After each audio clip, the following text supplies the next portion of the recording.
What's a conceptual framework? What's a theoretical framework? What's the difference between them? How are they connected? Keep watching because I'm going to explain that, and we're going to work through an example because this stuff can be a bit abstract. If we've not met before, hi, I'm Dr. Elizabeth Yardley, and I've spent the last 20 years working in UK universities supporting social science graduate students through their dissertations. Conceptual and theoretical frameworks are very often confused and mixed up by academics as well as students. So I thought it was about time I made a video about them. Let's get into it. Let's keep it simple and start with the basics. A conceptual framework is a structure that organises and guides the research process by identifying key variables, concepts and relationships. It helps you conceptualise your study. Now, what I mean by conceptualise is essentially draw a picture in your mind of what your study is actually looking at. It's essentially a map for organising ideas. It really does help you hone in on what it is that you're examining and how those things relate to each other. A theoretical framework, on the other hand, is a set of established theories or perspectives that help guide your approach to the research. So you can't just grab your conceptual framework and go. You've got to take a look at what other researchers have done before you. So how have they made sense of this topic? What are the main theories that exist in this area? What ways of making sense of things are already out there? And are any of those ways of making sense helpful to you? Theoretical frameworks provide a lens through which you can look at your study, a way in which you can interpret your findings and your contribution to knowledge. So conceptual frameworks focus on defining key concepts and relationships in your study. Theoretical frameworks, on the other hand, draw upon established theories to guide the research process itself. Now, I think we need an example, don't we? Here's our example topic from the world of criminology. Understanding high-value vehicle thefts in affluent neighbourhoods. Let's begin with an initial conceptual framework. And I say an initial conceptual framework because this is something we might want to revisit and have a little tweak and a play around with later. But for now, we just need something to get started with. Thinking about ideas and concepts and potential relationships between those things that might apply to this project. Let's get the example topic up on the screen and I'll explain what I mean. So the first concept that really stands out for me is high-value vehicle. These are the primary objects of interest in our study, representing these valuable assets that are targeted by thieves. The next concept that I would identify would be vehicle thefts, so the actual taking of the vehicles. That will involve looking at patterns in vehicle thefts. Is there a regularity to this? What do these vehicle thefts look like? That kind of thing. Another concept that emerges from this title for me is affluent neighbourhoods. So what is an affluent neighbourhood? How are you deciding that? Is it property prices? Is it home ownership? So high value vehicles, the thefts of high value vehicles and affluent neighbourhoods. Those are all central concepts for this study, yeah? Now, if this was your topic, you probably wouldn't want to stop there. You'd probably want to do a little bit of brainstorming around it. You'd want to have a think about other things that might be relevant. Let's get these up on the screen. So security measures might be a relevant concept here. Examining the effectiveness of particular security measures such as alarms, steering wheel locks and surveillance cameras in deterring thefts and protecting vehicles. The idea of the risk of detection, I think, is also something you might want to look at in a study like this. So we're assessing the perceived risk of detection by thieves here and the influence of that on their behaviour and their targeting preferences. Another concept that we might want to dive a bit more deeply into is the type of vehicles targeted. So identifying specific makes, models, or features of vehicles that are more vulnerable to thefts. That might help inform risk assessment and prevention strategies. Temporal factors are another element. So considering temporal aspects such as the time of day when thefts are more likely to occur and how those patterns might vary across different contexts. Spatial factors might also play a role here.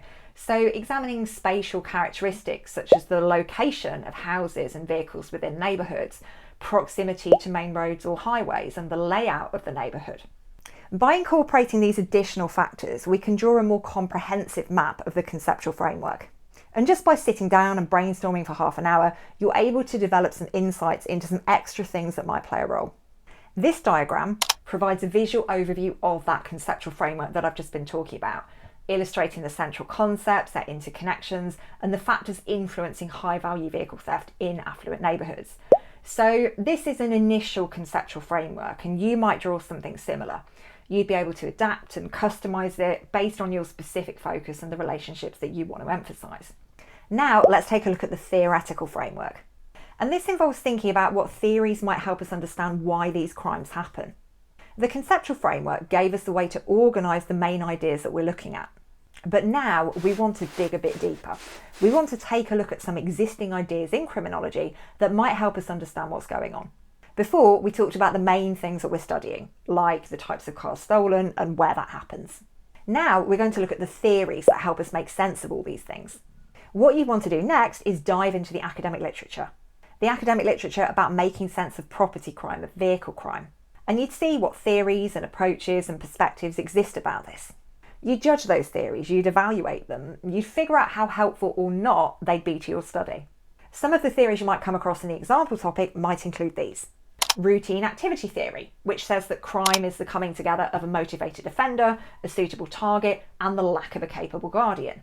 Left realism, which includes the square of crime, so relationships between the state, the public, the victim, the offender, all really important in understanding crime.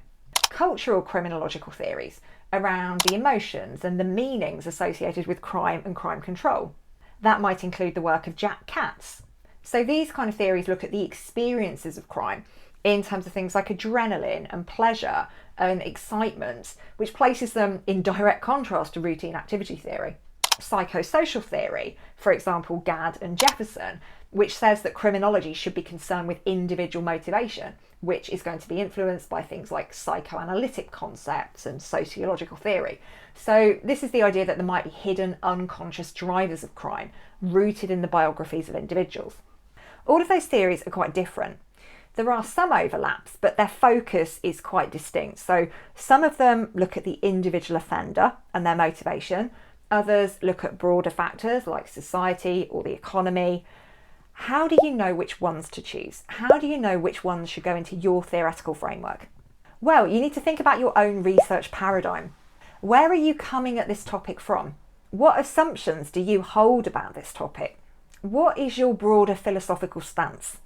I'm going to get into that in a moment, but before I do, if you're finding this helpful, if you're enjoying learning about all things conceptual and theoretical and you want to see more videos on it, comment more below. Yay! And I will make some.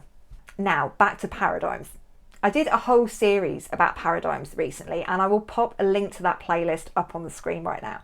But essentially, when we're thinking about a paradigm, it's kind of like thinking about a set of lenses through which we're looking at the social world. How the world appears to you is going to depend on the type of lenses you've got in your glasses, the type of lenses through which you're looking at that social world.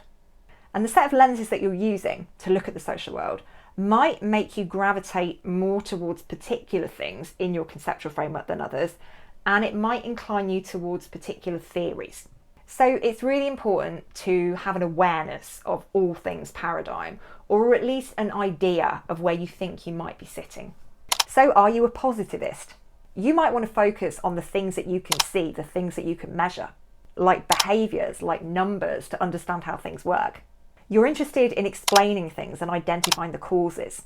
So your theoretical framework, your approach to understanding high-value vehicle thefts in affluent neighbourhoods might draw on something like routine activity theory, looking at those three components of crime: motivated offender, suitable target, and lack of a capable guardian.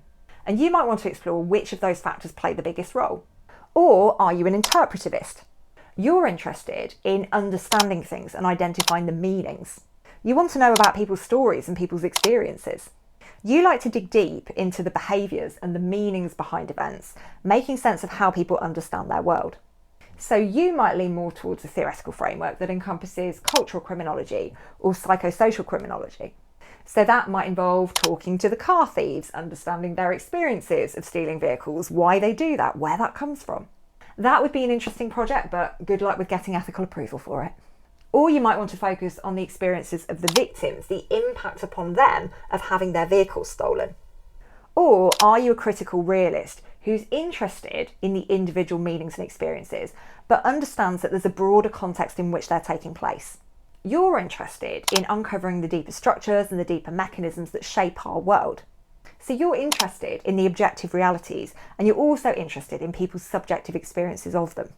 Your theoretical framework might draw on left realism, and it might also encompass some of the cultural criminological material.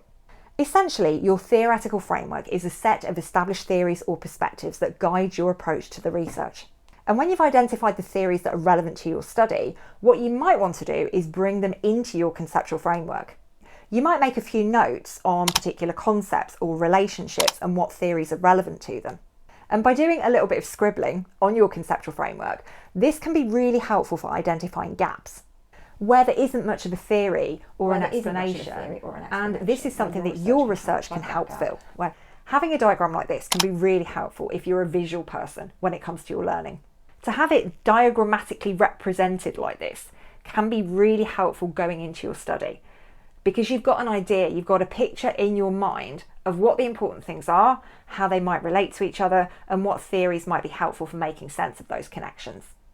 That diagram might not be set in stone, it likely won't be, because as you do your own study, as you learn more about the topic through doing that study, you'll swap things, you'll change things, you'll remove things, you'll move things around.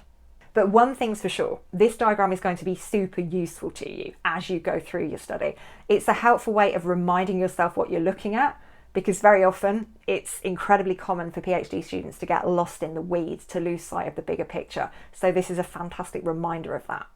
I hope you found this video helpful. Popping up on your screen right now is another video that I think you'll enjoy. So go and check it out and come back for the next video.